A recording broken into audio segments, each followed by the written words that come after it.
Hello dear student. मैं हूं तुकेश कुमार वर्मा और आप मेरे साथ देख रहे हैं सीजी व्यापक एस्पिरेंट का ये यूट्यूब चैनल।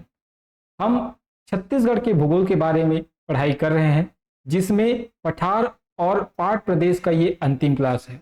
इसके बाद हम जो है जलवायु की ओर रुख करेंगे। चलिए आज की क्लास स्टार्ट करते हैं और जितने भी रिमेनिंग्स जो पाट प्रदेश है और पठार है उसको पढ़ते हैं। तो इस मैप के माध्यम से जो है हम जो पाट प्रदेश है उसके बारे में अध्ययन करेंगे, साथ ही जो पठार है उसके बारे में अध्ययन करेंगे। तो चलिए एक एक करके हम जो देखते हैं। इसके पहले भी मैंने पाट प्रदेश के बारे में ऑलरेडी आपसे डिस्कशन किया हुआ है। जो रिमेनिंग हमारे पास बचे हुए पार्ट है और पठार है उसके बारे में आज हम पढ़ेंगे। ये हमारा लेक्चर 5 होगा। अभी तक अगर आपने शुरुआत के लेक्चर नहीं देखे हैं तो जाकर प्लेलिस्ट में अवश्य देखिएगा। उसका लिंक जो है मैं डिस्क्रिप्शन में दे दूंगा, तो वहां से आप जो है डायरेक्ट जाकर वहां से वीडियो देख सकते हैं। चलिए सबसे पहले हम बात करेंगे हमारा पेंड्रा लोरमी के पठार के बारे में। ठीक है, पेंड्रा लोरमी के पठार के बारे में जो है हम डिस्कशन करेंगे और जानते हैं पेंड्रा लोरमी के पठार के बारे में। तो पेंड्रा लोरमी के पठार के बारे में अगर बात करें तो यहाँ का प्रमुख पहाड़ है पलमा पहाड़। ठीक है, जिसकी अगर ऊंचाई की अगर हम बात करें तो 1080 मीटर इसकी जो है ऊंचाई है। साथ ही यहाँ है लाफागढ़ की चोटी है जो 1048 मीटर ऊंची है। इसका विस्तार की अगर बात करते हैं तो पेंड्रा, कोटा, लोरमी और करघोड़ा जो कोरबा है वहां तक जो है इसका विस्तार है। यहाँ अगर विशेष बात करें तो चैतुरगढ़ है जो छत्तीसगढ़ का कश्मीर कहलाता है। साथ ही लाफागढ़ है जो छत्तीसगढ़ का चित्तौड़गढ़ कहलाता है। तो ये बातें आप विशेष रूप से पेंड्रा लोरमी पठार के बारे में ध्यान रखेंगे। चलिए अब हम बात करेंगे धमतरी महासमुंद पठार के बारे में। तो धमतरी महासमुंद का पठार की अगर बात करें तो प्रमुख पहाड़ है इसका अलंग डोंगर जो 816 मीटर है। उसके बाद है दहाड़ी डोंगर, ठीक है, जिसको घोड़ाधर के नाम से भी जाना जाता है, शिशुपाल पर्वत के नाम से भी जाना जाता है। इसकी जो ऊंचाई है 899 मीटर है। सिहावा पर्वत है 586 मीटर और नरियर पानी है 826 मीटर। अगर विस्तार की बात करें तो इसका जो विस्तार है वो है धमतरी, कुरुद, नगरी, सिहावा, राजिम, देवो, गरियाबंद, सरायपाली और महासमुंद तक इसका विस्तार है। प्रमुख खनिज की अगर बात करें तो इस एरिया में जो है हीरे का भंडार है। खासकर आप याद रखेंगे मैनपुर और पायली खंड को। साथ ही सोना भी प्राप्त होता है हमको गरियाबंद से। तो ये रहा धमतरी महासमुंद के पठार के बारे में। चलिए अब हम बात करेंगे दुर्ग राजनांदगांव उच्च भूमि के बारे में। तो अगर हम बात करते हैं तो प्रमुख पहाड़ है इसका दुर्ग राजनांदगांव उच्च भूमि का दल्ली राजहरा। यहां से बीएसपी को जो है लॉ आयस का जो है भेजा जाता था। ठीक, अगर विस्तार की बात करें तो अंबागढ़, मोहला, डौंडी लोहारा, गुंडरदेही, कुरुद, डोंगरगढ़ है ना, यहां तक जो है इसका विस्तार है। साथ ही अगर हम बात करें इसकी जो ऊंची चोटी है ना वो गुरूर है। ठीक है, प्रमुख खनिज की अगर बात करें तो लौह अयस्क का उत्पादन यहाँ से किया जाता है, खनन यहाँ से किया जाता है। विशेष रूप से आप इसको ध्यान में रखेंगे। चलिए हम बात करते हैं अब बस्तर के पठार के बारे में।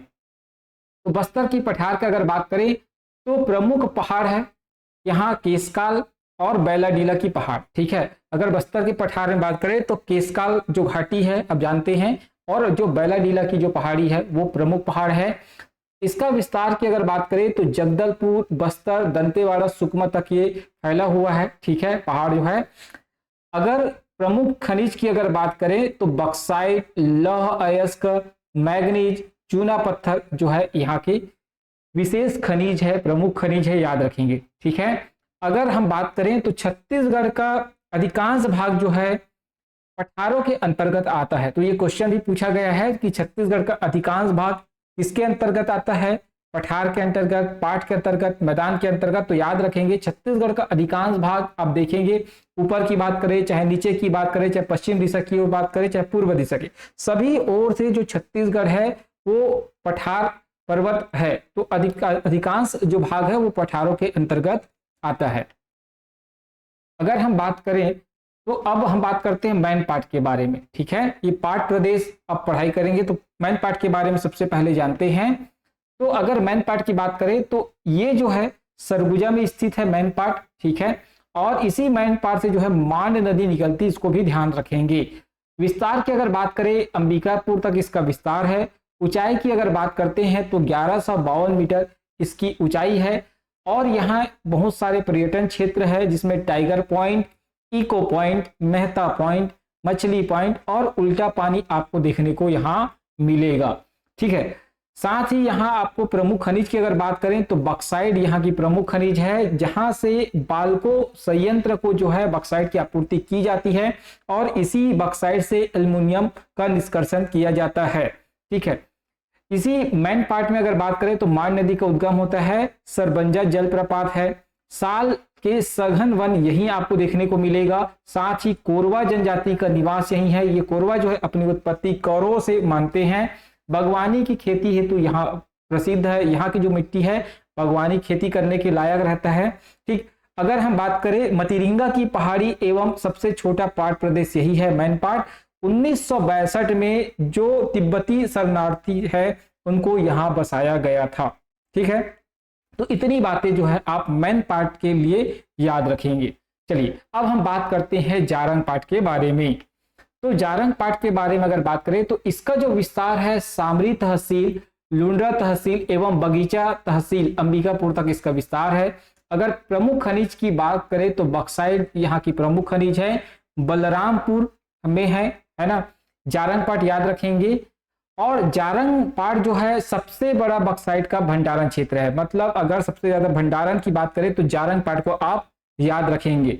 ठीक है, अब उस दिन मैं बताया था याद कैसे रखना है। यहाँ से जारंग से रंग आता है, इसमें र आता है और भंडार में भी र आता है। तो इस प्रकार से आप इसको याद रखने की कोशिश कर सकते हैं। अगर हम बात करते हैं अब सामरी पाट की, ठीक है, इसको उच्च पाट कहा जाता है, याद रखेंगे।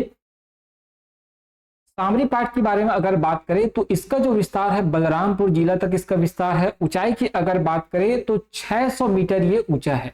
600 मीटर इसकी औसत ऊंचाई है और यही सबसे ऊंची चोटी है। ठीक है, जिसका नाम है गौरलाटा। गौरलाटा की जो चोटी है 1225 मीटर है। आप इसको विशेष रूप से ध्यान रखेंगे। यह जो है प्रदेश का सबसे ऊंची चोटी इसको माना जाता है, गौरलाटा की चोटी को, जो है सामरी पाट में या उच्च पाट प्रदेश में, याद रखेंगे।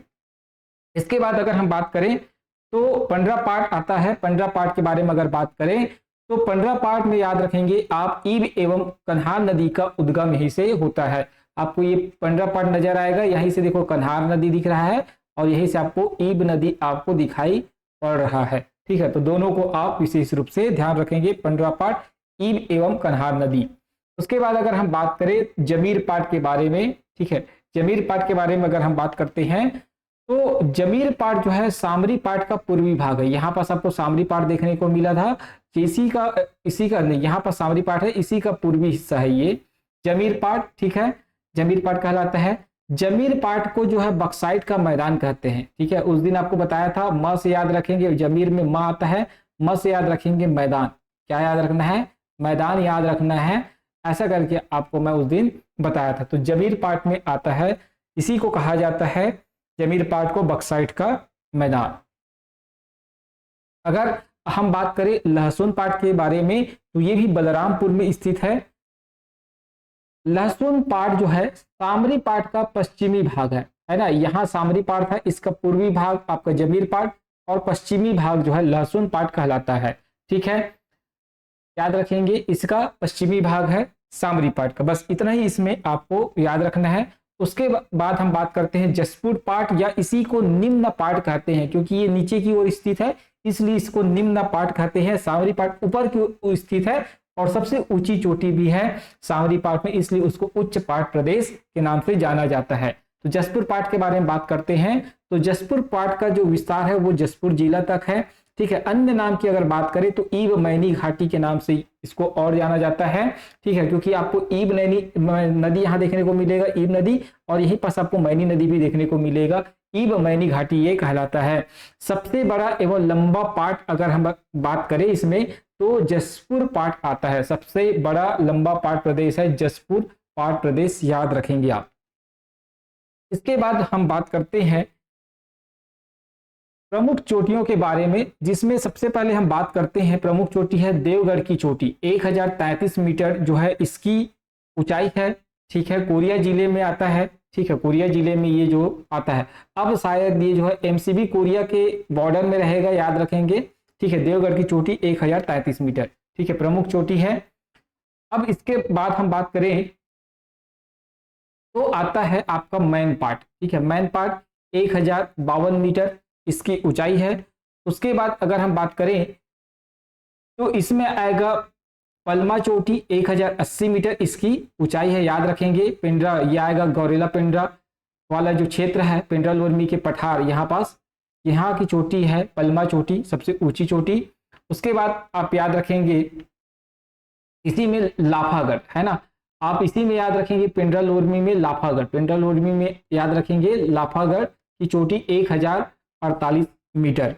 उसके बाद अगर हम बात करें तो आप ध्यान रखेंगे आपका गौरलाटा सामरी पाट प्रदेश में आता है। गौरलाटा की चोटी 1225 मीटर, ये सामरी पाट प्रदेश में आपको पता है। गौरलाटा की चोटी प्रदेश की सबसे ऊंची चोटी है, 1225 मीटर इसकी जो है ऊंचाई है, ठीक। उसके बाद अगर हम बात करें तो यहाँ आपको देखने को मिलेगा मैकल श्रेणी में, है ना, मैकल श्रेणी कवर्धा के पास आपको देखने को मिलेगा। बदरगढ़ की चोटी 1076 मीटर है, याद रखेंगे इसको भी।